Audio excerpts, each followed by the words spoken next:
Habari Gioni. President Kenyatta, the lovely Madam First Lady,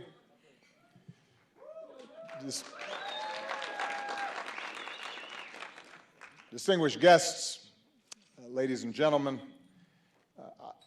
I want to once again just express my deepest gratitude to you and the Kenyan people for the incredible hospitality that you've shown me and my delegation, including the members of Congress who are here today and are doing outstanding work.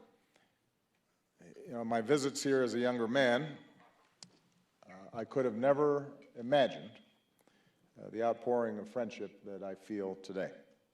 And so I feel like my given African name to be truly blessed.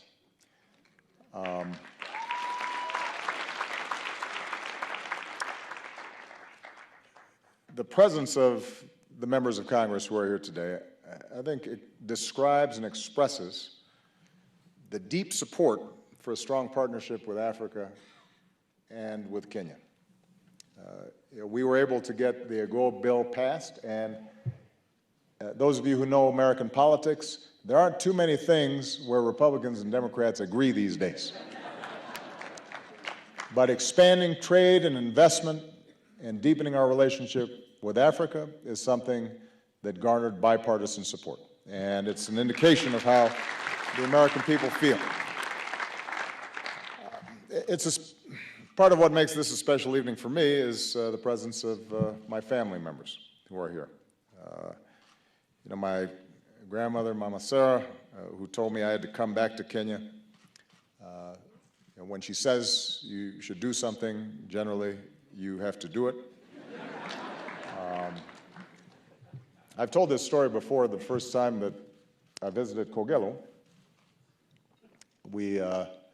Alma and I and my brothers were there. Mama Sarah speaks Swahili and Luo, and I speak neither. And so Alma was serving as a translator. And I think about a half a day had passed before suddenly she turns to Alma and says something. And Alma starts laughing, and I said, "What'd she say?" She says, "He goes to Harvard. If he's so smart, how come he can't talk to his grandmother?" Which was a good point. My siblings are here, aunts, uncles, and so tonight I welcome all of them to a somewhat unusual Obama family reunion.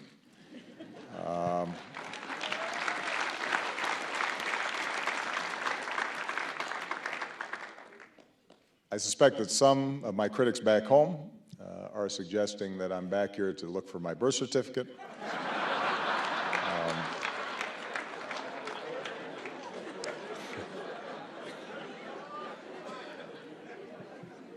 That is not the case.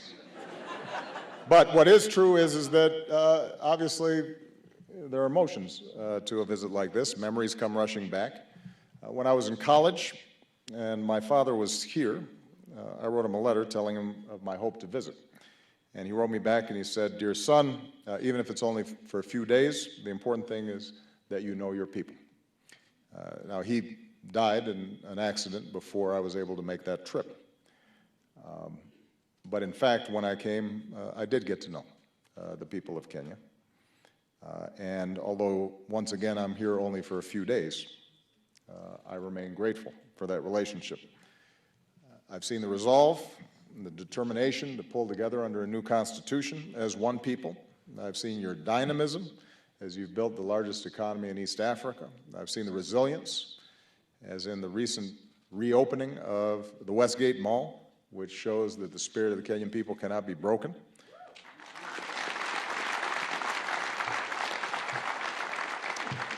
And I've seen it in the friendship between our peoples, particularly our young people. As many of you know, our Mandela Fellows program invites promising African youth to the United States so they can develop skills and training, forge relationships, as future leaders here in Africa, and we learn from them as well. And it's one of the most important ways that we invest in Africa's future. It's something I'm very passionate about personally. In fact, at this very moment, as part of this program, there are 40 young Kenyans across the United States, living and working and learning, but also sharing Kenyan culture with their American hosts. Americans are learning Swahili, they're eating chapati, and they're listening to Kenyan music. In California, they've been dancing to Suriako.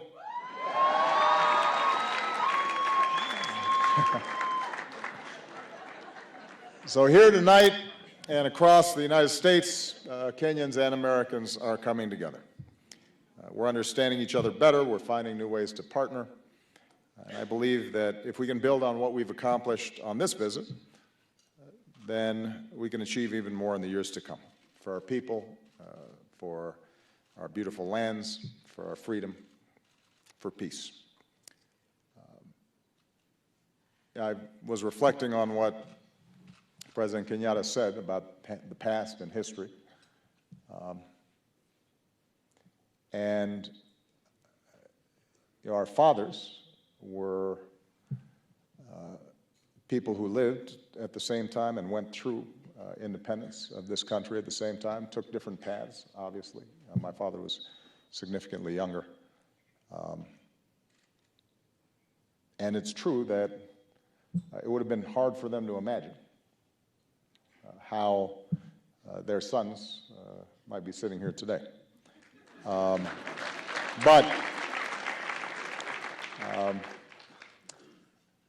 There's an expression that says,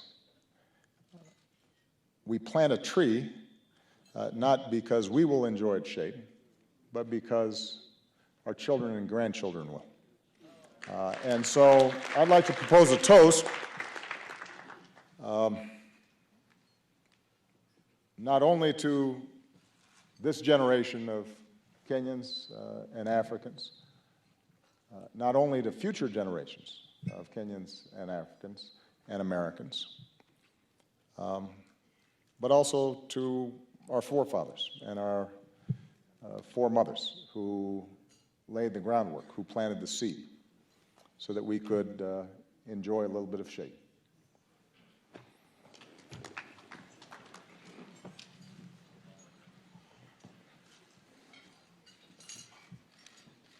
To the people of Kenya and to the people of the United States of America, Mungu abariki Kenya.